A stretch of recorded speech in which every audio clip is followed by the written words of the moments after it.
President Bush's visit to Browns Ferry nuclear plant drew in high attention of the Tennessee Valley Authority and residents of the surrounding area.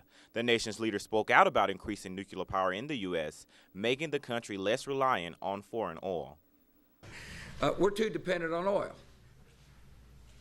And you know, in 1985, about 27% of our oil came from other countries. Today, about 60% does. And that's a dependency that creates economic and national security problems for us. According to President Bush, these problems can be corrected with the breakthrough of his energy plan. And at the core of such policy must be electricity generated from nuclear power. President Bush has strong views when it comes to his energy policy, which entails of great changes to the country's economy. However, without a doubt, local citizens are lending their support. I thought it was really good. Very pleased that he recognized us today and came here on site, and we were just very thrilled to have him here. I'm very proud of what's going on, and I'm very proud that the President came to say thanks to our workforce. And I wish the nuclear side would continue to build, continues and continues. I'm very, very impressed with it. And lasting impressions spark possibility for change. Reporting along the Tennessee River, Keatrick Jackson, ABC 3340. Yes, and we're downtown Ansley on the corner of Avenue C and 23rd Street. Well, a fire has apparently broken out at Frankie's Auto Parts. Now you can see the fire behind me has taken over the skyline here. Apparently, there has been no injuries reported. However, we have witnesses to say that everyone's evacuated before the fire started, which was around 1:30 today. We have supporters of the community and other concerned people who are having unanswered questions of why this has taken place. Now, we will give you more on this development story as we continue to cover it. With ABC 3340, I'm Keatrick Jackson. R&B sensation Brian McKnight has made his way to the Magic City for his performance at the Alabama Theater. Now, I just had word with Brian to give 3340 and his viewers a closer look into his music. Musician, songwriter, phenomenal R&B singer, Brian McKnight is known to be extraordinarily exemplary of contemporary soul, continuing to make timeless music for well over a decade. When I'm writing music, I'm not thinking so much about whether this song is going to last or whether this is. I try to create music that, for now, it's a melody that people can sing along with. It's a story that people can relate to. Recently releasing his new album entitled Tan, McKnight admits that there is something quite unique about this one. I think the difference is that the frame of mind. When I went in to write this album, I just changed labels. I'm at Warner Brothers now. I felt emancipated in a lot of ways. I was in that Universal system for my entire career. And it's no wonder that his Southern fans are enchanted with his grace and style. I got my record deal when I was in Huntsville back in '89, and it's always great to come back to where you started, where people know you a little better. They knew you before. I have friends down here from 25 years ago. Now, Brian also stated that he is not a stranger to Alabama, and outside of his music, he enjoys spending time with his kids. Reporting for 3340, I'm Keatrick Jackson. But today, supporters of the Operation Save America say they are here to make a demonstration to shut down to what they refer to as the gates of hell.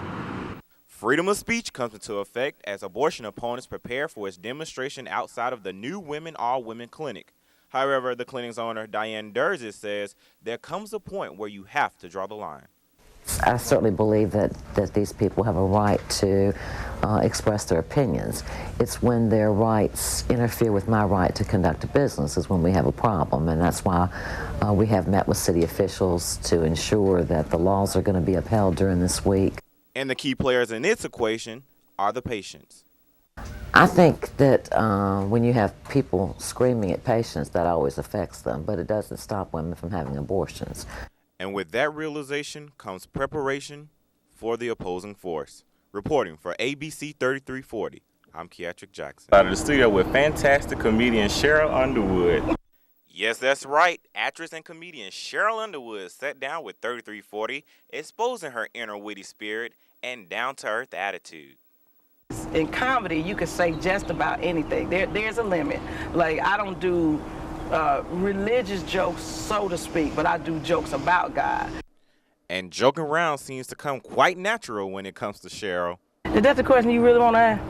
Yeah. Go ahead, ask it again.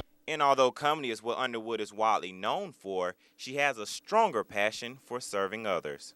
But we needed a place where maybe people could network. Because I'm a member of Zeta Phi Beta Sorority Incorporated, I'm the chair of the National Executive Board. We want to bring sisterhood in every aspect of comedy for females. Nevertheless, finding time to share some of her TLC on set. Keatrick Jackson, ABC 3340. There's a 500% increase in syphilis cases reported here in Jefferson County. Among those age groups, there's 20 to 24-year-olds, even more found in 40 to 44-year-olds. But the target demographic of the race is African Americans. Huntsville is now at its all-record lows of rainfall over a course of 100 years. Now, just recently, I had to talk with Bobby Matthews of the Alabama Forestry Association, who fought with the Georgia wildfires about the drought conditions. But I could tell just by the areas I was working in, there was going to be a lot of timber damage. There was a lot of timber damage. Now, Alabama residents don't want to see the same problems that Georgia faced on last week, but Dr. Christie also stated that unless we get rain in the next 10 weeks, it could cause major problems for the state. For 3340, reporting live in Montgomery, I'm Keatrick Jackson. Okay, it's a busy day here in Montgomery. We're here now in front of the Alabama Education Association building, where I just had a word with Senator John Edwards. Here's what he had to say about Alabama. I grew up in the rural South. I understand the culture. I understand what people care about. I grew up in the Baptist church, going to church on Sunday morning and Sunday night and Wednesday night, and going to Friday night high school football games. I know Alabama and I know the South. Plans for an arena at the BJCC have been put on hold by the state legislature. Failure to ensure collection of the Jefferson County occupational tax is the cause of the delay. Money raised by the occupational tax helps fund the BJCC. However, legislators failed to pass the bills that will ensure that the tax will continue to be collected. Now, plans for the arena will likely be revisited next year by the legislature. A Birmingham man remains in critical condition after a shooting near an auto parts store last night. It happened just before 10 o'clock near a Precision Auto store along the 7th block of 18th Street Southwest. Officers on the scene say 3 men had been shot. One of them says he was shot inside the store. Police aren't sure what led to the shooting. A deadly crash in Pinson to tell you about. It happened on Hollow Dug Road last night. 23-year-old Christopher Allen Kemp died instantly when his car ran off the road. A passenger was airlifted to UAB Hospital. No word yet on their condition. Now, Tuscaloosa police need your help in solving a 20-year-old missing persons case. Brenda Green disappeared from her Brookwood home on July 2nd, 1998. She was dropped off by a friend who left her waiting on the front porch steps. She was 15 years old at the time. An age progression photo shows what Green might look like now. Police hope the photo will bring someone forward who might have information on her disappearance. You're asked to call Tuscaloosa Police. That number is 205-349-2121. Paris Hilton has been released from jail after serving only 3 days of her sentence. She will now be monitored under home confinement. The Los Angeles County Sheriff's Department released Hilton for an undisclosed medical condition. She must wear an ankle bracelet at all times to make sure that she does not leave her home. Hilton will now serve 40 days, the remainder of her original sentence. No arrest yet in Birmingham's 30th homicide of the year. Early Wednesday morning, officers found 19-year-old David Burrow gunned down behind the 5 Point West Library. Neighbors told police they heard arguing, then gunshots soon after. Now, the goal of Camp Strive is to help disabled kids conquer their fears and try new things with the support of their families. The man charged in the death of a UAB student last year is expected to be arraigned today. Justin White is charged with rape and capital murder in the death of Sierra Black. Court documents say that White told police he strangled the 20-year-old woman while they were having sex. Here's something many people aren't aware of: breast cancer in men.